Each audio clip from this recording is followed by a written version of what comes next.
کیونکہ وکلا نے آلریڈی ساری جگہ جو ہے گھیری ہوئی ہے. اچھا عامر صاحب، جیسے آپ نے کہا کہ پارکنگ کی جگہ بھی موجود ہے اور پارکنگ کے حوالے سے آپ کے پاس پلان بھی ہے، تو یہ پلان جو ہے وہ کرنٹلی کیبنیٹ کے پاس کیوں نہیں ہے؟ موجودہ کیبنیٹ نے اس کے حوالے سے کیوں کچھ نہیں کیا؟ صرف کیا 500 گاڑیوں کا ای ٹیگ الاٹ کر دینا یہ کافی ہوتا ہے، یا اس کو زیادہ ایکسپینڈ کیا جا سکتا تھا، اس کو بہتر انداز سے اس کی منصوبہ بندی کی جا سکتی تھی؟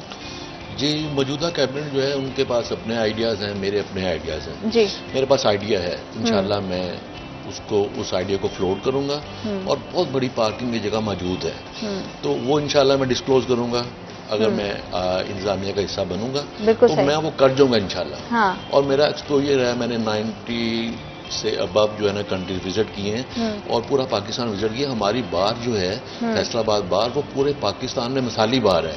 اس طرح کا لائرز کلب کسی کے پاس نہیں ہے، اس طرح کی جو ہے انوائرمنٹ اندر گرینری نہیں ہے، اور ہمارے پاس آلریڈی جم ہے جہاں پہ جو ہے وکلا جا سکتے ہیں. پھر ہم نے یہ جو انشورنس کا کام کیا ہے یہ پورے پاکستان میں نہیں ہے. ابھی جو دوسری بارز ہیں وہ الحمدللہ ہمیں کاپی کر رہی ہیں، اور یہ جو کام کیے ہیں یہ ہمارے گروپ کا ہمارا ہی ویژن ہے، اور اس کو ہم آگے لے کے چلیں گے انشاءاللہ. اچھا، جیسے آپ نے جم کی بات کی، اسی طرح سے اکثر ہم جگہوں پہ دیکھتے ہیں کہ اسپورٹ کمپلیکس بھی بنے ہوتے ہیں جہاں پہ آپ جا کے اپنی کھیلوں کے حوالے سے بھی اگر کوئی وکلا اپنی ایکٹیویٹی کرنا چاہے تو اس طرح کی کوئی چیز پلان میں ہے کہ کسی اگر کوئی فارغ اوقات میں جائے اور اپنی انجوائمنٹ کے لیے، کیونکہ ہیلدی ایکٹیویٹیز ہوں گی، ہیلدی ہم رہیں گے تو مجھے لگتا ہے ہیلتھ انشورنس کی بھی پھر ہمیں زیادہ ضرورت نہیں رہے گی. جی، آپ کی بالکل بات ٹھیک ہے. تو یہ ایف ڈی اے میں ایک سپورٹس کلب بنا ہے، تو ہم نے کمشنر صاحبہ سے ریکویسٹ یہ کی ہے کہ وکلا، چونکہ گورنمنٹ آف پنجاب نے ڈکلیئر کیا ہے کہ وکلا کو سہولیات ملیں 18 گریڈ کے برابر، تو ہم نے ریکویسٹ کی ہے جو فیسز آپ جو ہے سرکاری گورنمنٹ آفیشل سے لے رہے ہیں وہی فیسز ہم سے لیں، اور ہمارے وکلا ادھر جا کے ممبر بنے.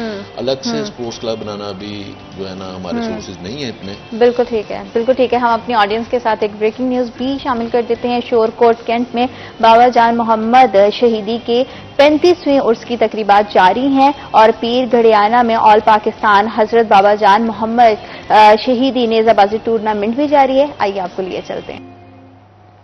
Welcome back after short break. آپ دیکھ رہے ہیں سٹی ایٹ 10. جمعہ کا مبارک دن ہے. کوشش کریں کہ آج کے دن غیر ضروری باتوں سے اجتناب کریں اور زیادہ سے زیادہ درود پاک کا ورد کریں تاکہ اللہ تعالی ہم سب کے لیے بہت زیادہ آسانیاں پیدا کرے. اور جب بھی زندگی میں چھوٹی چھوٹی نیکیاں کرنے کا موقع ملتا ہے تو اسے ضرور کرنا چاہیے تاکہ ہم اپنی زندگیوں کو، اپنے مال ناموں کو بہتر بنا سکیں. اور چھوٹی چھوٹی سب سے اگر ہم عادات دیکھتے ہیں، اپنے اخلاق کی بات کرتے ہیں، کسی سے مسکرا کر کسی کو دیکھ لینا بھی صدقہ ہے، ثواب کی بات ہے. کسی کے ساتھ اگر آپ اچھی اخلاق سے بات کرتے ہیں تو وہ ایک ثواب کی بات ہے. تو ہمارے دین نے تو ہمارے لیے بہت زیادہ آسانیاں پیدا کی ہیں. ہمیں زندگی گزارنے کے ڈھنگ اور سلیقہ بتایا ہے کہ کس طرح سے نبی پاک صلی اللہ علیہ وآلہ وسلم اور قرآن پاک کی تعلیمات کو اگر ہم فالو کرتے ہیں، اس کی پیروی کرتے ہیں، تو ہم اپنے آپ میں، اپنی ذات میں ایک بہتر انسان بن سکتے ہیں. تو کوشش کیا کریں کہ اپنی ذات سے کسی دوسرے کو نقصان نہ پہنچائیں. اور آج کا جمعے کے حوالے سے جو ہمارا موضوع ہے وہ بھی بڑا خاص ہے، اور وہ بھی ایسے چند افراد کا، ایسے شخصیات کا ہے جو کہ بظاہر تو ہمیں دکھائی دیتے ہیں. بزرگوں کے بارے میں ہم نے سنا ہے،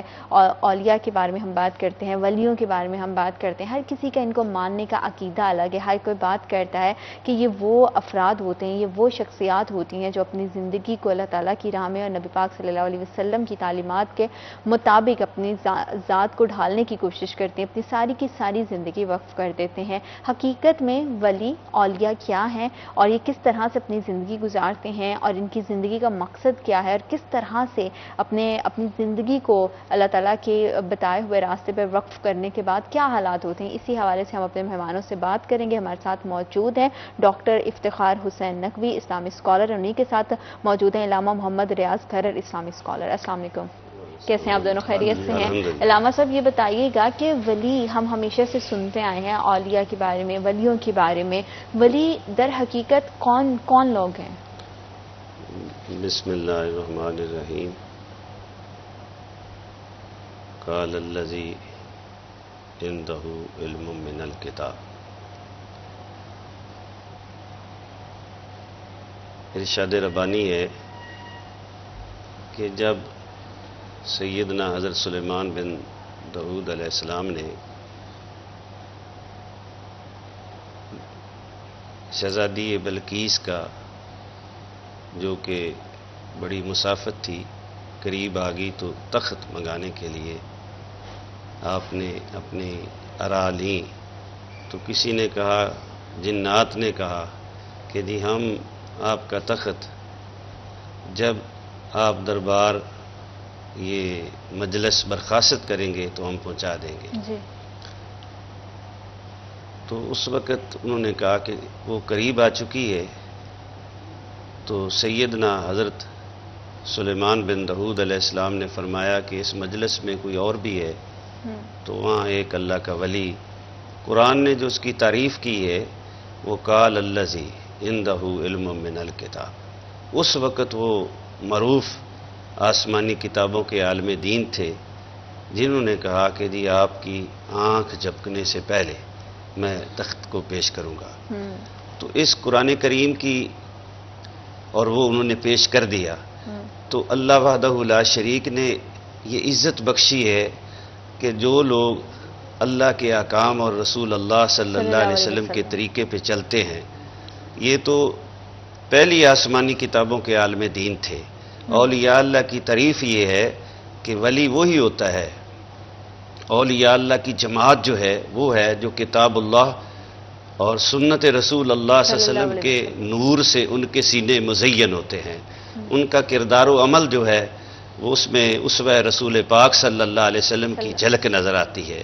وہ مظہر ہوتے ہیں تعلیمات اسلام کے. یہی وجہ ہے کہ جتنے بھی اولیاء اللہ ہیں وہ دینی مدارس سے تعلیم حاصل کرنے کے بعد کتاب اللہ کی تعلیم اور اپنے سینوں کو قرآن و سنت کے نور سے مزین اور منور کرنے کے بعد معاشرے کی خدمت میں لگ جاتے ہیں. چونکہ حضور صلی اللہ علیہ وسلم آخری نبی ہیں، آپ کے بعد نبی کوئی نہیں، تو آپ خاتم النبیین صلی اللہ علیہ وسلم کا یہ کام امت کے اس گروہ نے آگے بڑھانا ہے، اہل علم نے.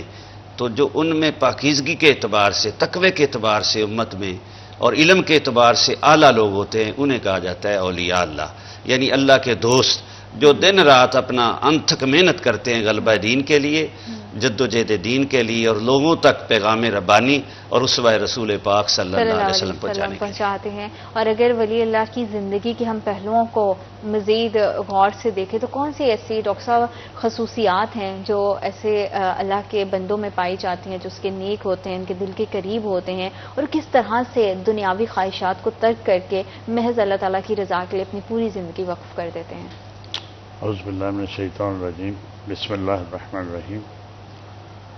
جیسے کہ بھی علامہ صاحب عرض کر رہے تھے، یقیناً جو اولیاء اللہ ہیں وہ اللہ کے مقرب بندے ہیں، یعنی وہ بندے جو اللہ کے قریب ہیں، بالکل، جن کو اللہ کی قربت حاصل ہوئی. یا ہم ان کو ایسے بھی کہہ سکتے ہیں کہ سوسائٹی کے اندر ایسے کریکٹرز، ایسے سمبولکس جن کو دیکھ کر ہم اپنی اصلاح کر سکتے ہیں، بالکل صحیح، جن کو دیکھ کر ہم اس بات کا تعین کر سکتے ہیں کہ تعلیمات اسلامی کیا ہے، جن کا اٹھنا بیٹھنا ہمیں یہ بتاتا ہے کہ اسوہ حسنہ رسول اللہ صلی اللہ علیہ وآلہ وسلم کیا ہے، جن کا واعظ نصیحت ہمیں یہ بتاتا ہے کہ خداوند متعال جس نے ہمیں خلق کیا ہے وہ ہم سے کیا تقاضا کرتا ہے، بالکل، وہ ہم سے کیا چاہتا ہے. یقیناً اگر ہم اس کو دیکھتے ہیں تو یہ ایک پورا سلسلہ ہے جو کہ مولا متقیان حضرت علی علیہ الصلوۃ والسلام کی ذات گرامی سے شروع ہوتا ہے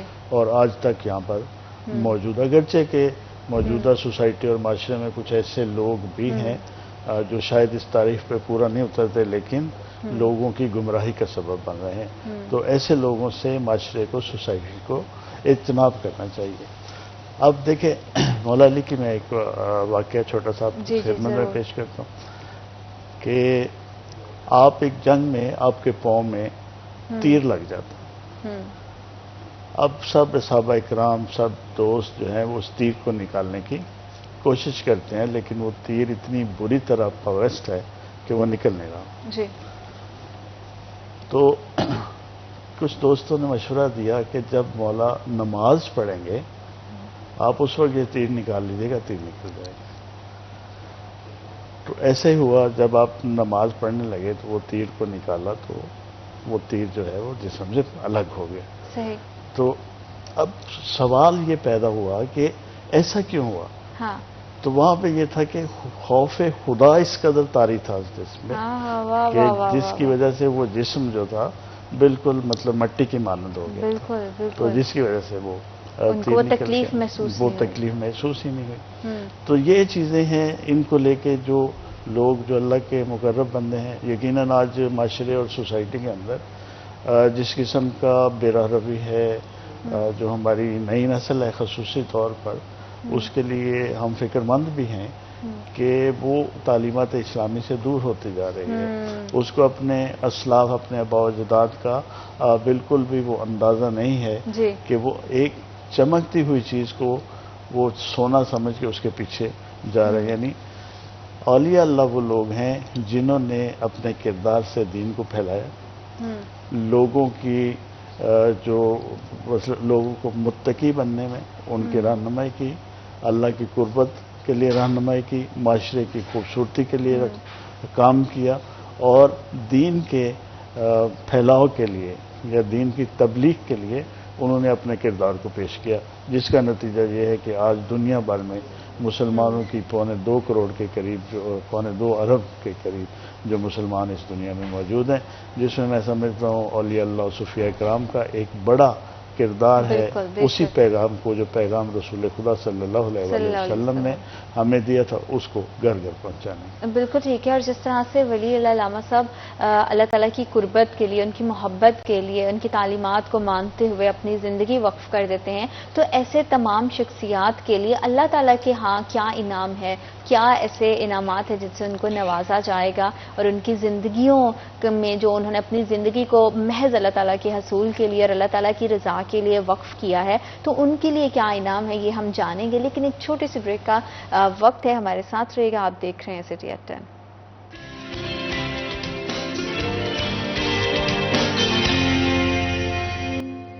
welcome back after short break, آپ دیکھ رہے ہیں سٹی ایٹ 10۔ جمعہ کا مبارک دن ہے، تو جب بھی دعا کے لیے ہاتھ اٹھائیں، ملک پاکستان کو اپنی دعاؤں میں ضرور یاد رکھیں، اپنے ارد گرد دوسروں کی آسانی کے لیے بھی دعا کیا کریں، کیونکہ آپ کے اٹھائے ہوئے ہاتھ سے، آپ کی دعا سے کس کا بھلا ہو جائے۔ ویسے بھی کہتے ہیں کہ دعا ایک بڑا ہی خوبصورت تحفہ ہے، تو یہ تحفہ آپ دوسروں کو ضرور دیا کریں، جیسا آپ دوسروں کے لیے سوچتے ہیں اللہ تعالیٰ آپ کے لیے بھی ویسا ہی کرتے ہیں، تو اس لیے ہمیشہ دوسروں کے لیے اچھا سوچیں اور اپنی زندگیوں کو بہتر بنانے کی کوشش کریں۔ علامہ صاحب، ہم بات کر رہے تھے کہ کس طرح سے اللہ کے محبوب بندے، اللہ کے جو قربت کے لیے، اللہ تعالیٰ کی رضا کے لیے جو اپنی زندگی وقف کر دیتے ہیں، وہ تو اللہ تعالیٰ کی محبت پانے کی کوشش کرتے ہیں، تو ایسے تمام افراد کے لیے، ایسے شخصیات کے لیے اللہ تعالیٰ کے ہاں کیا انعام ہے؟ اس حوالے سے امت محمدیہ صلی اللہ علیہ وسلم میں بالکل دو آراء نہیں ہے کہ جو لوگ قرآن و سنت کے فروغ کے لیے تعلیمات قرآن کو اور اسوہ رسول پاک صلی اللہ علیہ وسلم کو لوگوں تک پہنچانے کے لیے، دین کی قدروں کو پہنچانے کے لیے، لوگوں میں فروغ اسلام کے لیے انتھک محنت جد و جہد کرتے ہیں، ان کے لیے سب سے بڑا انعام جو اللہ وحدہ لا شریک نے رکھا ہے قرآن و سنت کی روشنی میں، کہ اللہ انہیں قرب الہی اپنا قرب عطا فرماتے ہیں، اور وہ بہترین ذریعہ بھی یہی ہے کتاب و سنت سے چمٹنا اور دین کے غلبے کے لیے کوشش کرنا، تو ان کے لیے سب سے بڑا انعام جو ہے اللہ جنت بھی نصیب فرمائے گا، عزت بھی نصیب ان کو بہت ہوتی ہے، لیکن سب سے بڑا انعام یہ ہے کہ وہ اللہ وحدہ لا شریک کے دوست ہیں، اور اللہ کے جو قرب ہے وہ انہیں میسر ہوتا ہے۔ آپ دیکھیں کہ ان اولیاء اللہ نے، اولیاء اللہ کی تعریف جو ہے وہ حقیقت میں یہ ہے کہ جو لوگ قرآن و سنت کا پہلے علوم جو ہے، قرآن و سنت کے تعلیمات یہ پڑھتے ہیں، پھر سیکھتے ہیں، پھر اس پہ عمل پیرا ہوتے ہیں، اور عمل کرنے کے بعد وہ چاہتے ہیں کہ پوری دنیا میں، پورے ایک کرۂ ارض پہ اللہ کے دین کو غلبہ نصیب ہو جائے، جد و جہد کرتے ہیں، جن کی شان اللہ نے قرآن کریم میں یوں بیان فرمائی، ارشاد ہوتا ہے کنتم خیر امۃ اخرجت للناس وتأمرون بالمعروف وتنہون عن المنکر۔ وہ معاشرے کی قدروں کو مثالی بنانے کے لیے انتھک جد و جہد کرتے ہیں اور معاشرے کو پاک کرتے ہیں، خیر اور بھلائی سے بھرنے کی کوشش کرتے ہیں۔ اس لیے ان کے لیے انعام یہ ہے کہ اللہ وحدہ لا شریک نے انہیں پہلے اپنا قرب عطا فرمایا ہے، اور قیامت کے دن اور دنیا میں انہیں اتنی اللہ عزت دے دیتے ہیں۔ کتب حدیث میں آتا ہے کہ رسول اللہ صلی اللہ علیہ وسلم نے ارشاد فرمایا کہ جو لوگ دین کے غلبے کے لیے جدوجہد کرنے والے ہیں، اگر ان کے گھوڑے کی سواری کی مٹی جو ہے گھوڑے کی یا سواری کے پاؤں کی مٹی اڑ کے بھی ہوا کی قبرستان میں لے جائے تو اللہ 40 دن کے لیے عذاب اٹھا لیتے ہیں۔ تو ان کی شان یہ ہے کہ جو لوگ اوڑھنا بچھونا قرآن و سنت کو بنا لیتے ہیں اور پھر چاہتے ہیں کہ اللہ کا دین غالب آ جائے، تو اللہ ان کے لیے اتنی عزت عطا کرتے ہیں۔ کتب حدیث میں آتا ہے رسول اللہ صلی اللہ علیہ وسلم نے ارشاد فرمایا کہ آسمانوں کے فرشتے رشک کرتے ہیں، کاش یہ فریضہ ہم انجام دیتے۔ تو آج ضرورت ثمر کی ہے کہ علماء اور مشائخ ائمہ خطباء اپنے اکابرین کا جو مشن ہے، ان کا پیغام جو ہے، پیغام کیا تھا؟ پیغام ربانی اور اسوہ رسول پاک صلی اللہ علیہ وسلم، اس کو پہنچانے کے لیے ہمارے اکابرین نے کوشش کی، محنت کی، اللہ نے انہیں یہ عزت عطا فرمائی کہ اگر وہ دنیا سے پردہ کر گئے ہیں تو پھر بھی ان کے نام اور ان کا کام زندہ ہے۔ آج ضرورت ثمر کی ہے کہ علماء کرام جو ہیں، مشائخ عظام جو ہیں، محدثین مفسرین کرام جو ہیں، وہ معاشرے کو مثالی بنانے کے لیے تعلیمات اسلام کو اجاگر کریں، محراب و منبر سے بھی اور اپنے ہمہ جیت اپنے کردار و عمل سے بھی۔ علم تو سب کے پاس ہے لیکن عمل نہیں ہے، تو عمل کرنے کے بعد جو ہے وہ ولی بنتا ہے، اللہ کا دوست بنتا ہے، محبوب بنتا ہے، پھر اللہ اس کے لیے یہ عزت کے تاج اس کے سر پہ رکھتا ہے کہ وہ دنیا سے بھی بے خوف ہوتا ہے، آخرت میں بھی بے خوف ہوگا، اور اس کے لیے یہ انعام ہے کہ وہ اللہ تعالیٰ کے قرب کا مرکز بن جاتا ہے اور ایسا چراغ جلاتا ہے کہ معاشرے میں اندھیروں کی بجائے نور اسلام سے معاشرہ منور ہو جاتا ہے۔ بے شک بے شک، اور اللہ تعالیٰ کی محبت سے، ان کی قرب سے زیادہ تو اور کوئی بات ہو ہی نہیں سکتی، کوئی انعام ہو ہی نہیں سکتا، اور پھر اللہ کی ذات کیا پسندیدہ ہو جائیں، اس سے بڑی بات اور کیا ہو سکتی ہے۔ سیرت نبی صلی اللہ علیہ وسلم میں ہمیں ڈاکٹر صاحب کس طرح کی مثالیں ملتی ہیں ولی اللہ کے حوالے سے، ان کی زندگی کے حوالے سے، صحابہ نے اس حوالے سے کیا کہا ہے، نبی پاک صلی اللہ علیہ وسلم نے اس حوالے سے ہمارے لیے کیا اگزامپل سیٹ کیے ہیں؟ یقیناً اس قسم کی مثالوں سے تاریخ بھری پڑی ہے۔ سب سے پہلے اگر آپ دیکھتے ہیں کہ خود ختم مرتبت رسول خدا صلی اللہ علیہ وسلم، یقیناً آپ آخری نبی خاتم النبیین ہیں اور اللہ کے محبوب ہیں، اللہ نے آپ کو اپنا محبوب قرار دیا۔ بے شک۔ تو جب میں سمجھتا ہوں کہ اللہ تعالیٰ کسی شخص کو اپنی قربت میں لیتا ہے تو اس کو کرامات عطا کرتا ہے، کرامت انسانی اس میں پیدا ہو جاتی ہے۔ تو آپ کو یہ واقعہ سب نے سنا ہوا ہے، لیکن موضوع چونکہ ہے تو میں اس کی طرف اشارہ کرتا ہوں کہ خود ختمیہ مرتبت نے انگلی کے اشارے سے چاند کے 2 ٹکڑے۔ بے شک بے شک، یقیناً۔ اچھا، اسی طرح آگے بڑھیں، حضرت مولا متقیان حضرت علی علیہ السلام کا ایک واقعہ بہت مشہور ہے تاریخ کے اندر۔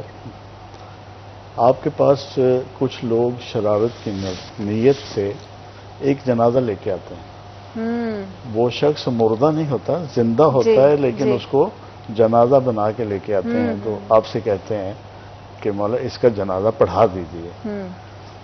تو مولا متقیان یہ کہتے ہیں کہ کیا میں اس کا جنازہ پڑھا دوں؟ ان سے بار بار تکرار کرتے ہیں کہ وہ اپنی اس حرکت سے باز آ جائیں، لیکن جب وہ باز نہیں آتے اور اصرار کرتے ہیں تو مولا اس کا جنازہ پڑھا دیتے ہیں۔ اب جب اس کا جنازہ پڑھاتے ہیں تو وہ لوگ جو جنازہ لے کے آئے ہوتے ہیں وہ تمسخر اڑانے کے لیے اس کے چہرے سے کپڑا اتارتے ہیں کہ یہ تو زندہ ہے، لیکن جب وہ کپڑا اتارتے ہیں تو دیکھتے ہیں کہ وہ مر چکا ہوتا ہے۔ اور مولا علی فرماتے ہیں کہ یہ جو شخص ہے جس کا میں نے جنازہ پڑھایا ہے یہ اب بھی مر گیا ہے اور یہ قیامت والے دن بھی نہیں اٹھے گا۔ تو یہ اللہ کی طرف سے جو اس کے مقرب بندے ہیں ان کو کرامات۔ اسی طرح ایک چھوٹی سی بات اور کرنا چاہوں گا، حضرت شاہ شمس تبریز کی بات ہے کہ آپ ایک جگہ سے گزر رہے تھے تو وہاں پہ ایک معلم پانی کا حوض تھا اور اس کے کنارے کھڑے اپنے طالب علم کو پڑھا رہے تھے، ایجوکیشن دے رہے تھے۔ تو شاہ شمس تبریز نے وہ جو ان کی کاپیاں کتابیں پڑھی ہوئی تھیں حوض پہ، ان کو ہاتھ مارا، وہ ساری کی ساری پانی میں گئی۔ تو آپ نے ان سے تھوڑا میں اس کو الٹ کر گیا، وہ آپ نے پہلے ان سے پوچھا کہ یہ کیا کر رہے ہیں؟ جی تو انہوں نے کہا یہ ملنگ سا بندہ ہے، اس کو کیا بتائیں کیا کر رہے ہیں؟ اس نے کہا بابا یہ تیرا کام نہیں، تجھے نہیں پتا کیا کر رہے ہیں۔ تو آپ نے پھر وہ ساری کتابیں گرائیں تو وہ ساری پانی میں چلی گئیں۔ اب ان کی محنت تھی، اسٹوڈنٹس کی بھی، ٹیچرز کی بھی، وہ سارا انہوں نے کہا کہ یہ تم نے کیا کیا ہے، ہماری تو ساری محنت جو ہے وہ غارت ہو گئی، اب یہ پانی میں چلی جائیں گی، ساری چیزیں ختم ہو جائیں گی۔ تو آپ نے ایک ہاتھ پانی میں ڈالا اور وہ ساری کتابیں اور کاپیاں نکال کے وہاں پہ رکھ دیں، اور وہ بالکل خشک، ان کو کچھ بھی نہیں ہوا۔ تو پھر انہوں مولانا صاحب نے پوچھا شاہ سمت اویس سے کہ یہ کیا کہہ رہے ہیں؟ یہ کیا؟ میں نے کہا کہ یہ تیرے علم کی بات ہے، ارے واہ، یہ تجھے نہیں پتا کہ کیا کیا۔ تو اس طرح اللہ تعالیٰ جو ہے اس طرح کی بہت ساری ایسی چیزیں ہیں۔ صحابہ کرام کی اگر ہم دیکھتے ہیں تو وہ بھی، ان کی کرامات بھی جو ہیں وہ ہمیں نظر آتی ہیں۔ تو یہ سارا میں سمجھتا ہوں کہ یہ حقیقت یہی ہے کہ اللہ تعالیٰ جو ہے جب ان لوگوں میں تقویٰ پیدا کر دیتا ہے تو پھر اس کی قربت اتنی زیادہ ہوتی ہے کہ وہ جو چاہتے ہیں وہ خدا ان کو دے دیتا ہے۔ جیسے کربلا کا واقعہ اگر ہم دیکھتے ہیں تو امام حسین علیہ السلام نے دین، غلبہ دین کی بات ہو تو غلبہ دین کی خاطر اپنا سارا کنبہ جو ہے وہ قربان کیا، بے شک۔ اور حتیٰ کہ دیکھیے اسلام کی بنیادی تعلیمات میں یہ نقطہ بڑا اہم ہے کہ آپ کے سارے اصحاب، آپ کی اولاد، آپ کے بھائی، سب کو شہید کر دیا گیا۔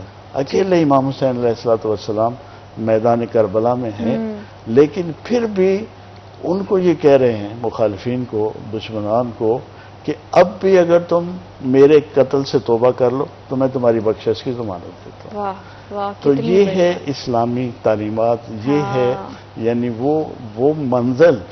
تو پھر لیکن جب انہوں نے ایسا نہیں کیا تو آپ نے ان سے جنگ کی، اور پھر خدا نے نزاد کی کہ میں تجھ سے راضی ہو گیا تو واپس لوٹا، تو پھر آپ نے اپنی تلوار نیام میں ڈالی اور اس کو شہید کر دیا۔ واہ واہ واہ، تو یہ ہے جو اولیاء اللہ کا کردار ہے۔ جو یہ آج کل کا جو سسٹم اور معاشرہ، جو سوسائٹی ہماری چل رہی ہے، جس میں بے تکے سے معجزات اور بے تکی سی کرامات، اور یہ میں سمجھتا ہوں کہ لوگوں کا جو ہے وہ اعتقاد، ایمان میں کمی کی نشانی ہے۔ لوگوں کو خدا کی طرف متوجہ ہونا چاہیے اور ان لوگوں کی طرف متوجہ ہونا چاہیے جو واقعاً ولی اللہ ہیں، اور ایسے لوگ بہت سارے لوگ ہیں جنہوں نے اس دین کی خاطر، اس اسلام کی خاطر اپنی قربانیاں بھی پیش کی ہیں، اپنا کردار بھی پیش کیا ہے، اور جو آج بھی ہمارے لیے مشعل راہ ہے۔ بالکل اسی طرح سے مشعل راہ ہیں۔ اور علامہ صاحب، کیا جتنے بھی ولی اللہ ہیں ان کو اپنی زندگی میں اپنے اندر ہونے والی، واقع ہونے والی تبدیلیوں کے بارے میں پتہ چلتا ہے، اور ان کو لگتا ہے کہ ان کی زندگی انہوں نے اللہ تعالیٰ کی راہ میں وقف کرنی ہے، اس چیز کے اشارے ان کو ان کی زندگی میں ملتے ہیں، تو وہ ابتدائی سفر کس طرح سے ہوتا ہے، ذرا وہ اگر تھوڑا سا آپ دیکھنے والوں کے لیے بیان کر دیں۔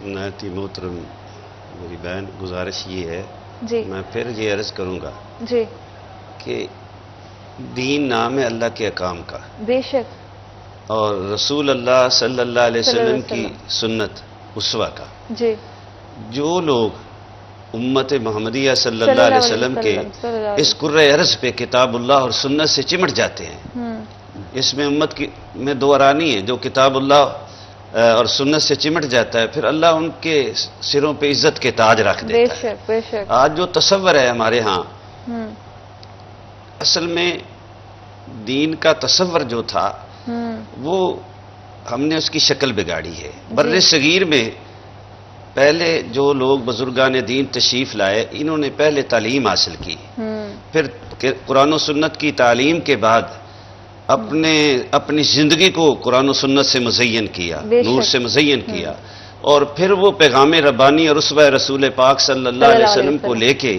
گلی گلی، بستی بستی، شہر شہر اور دنیا کے دیکھے، اور بہت ساری مشکلات بھی دیکھی، مشکلات بہت ساری پریشانیاں اور دیکھی۔ میں اس کو آپ بالکل، میں لیکن آپ کے گفتگو کو معذرت کے ساتھ یہیں پہ آپ کی بات کو کاٹ رہی ہوں، کیونکہ وقت ایک چھوٹی سی بریک کے اس پار انشاءاللہ ہم اس خوبصورت سی گفتگو کے سلسلے کو جاری رکھیں گے۔ ہمارے ساتھ رہیے گا، آپ دیکھ رہے ہیں سٹی ایٹ 10۔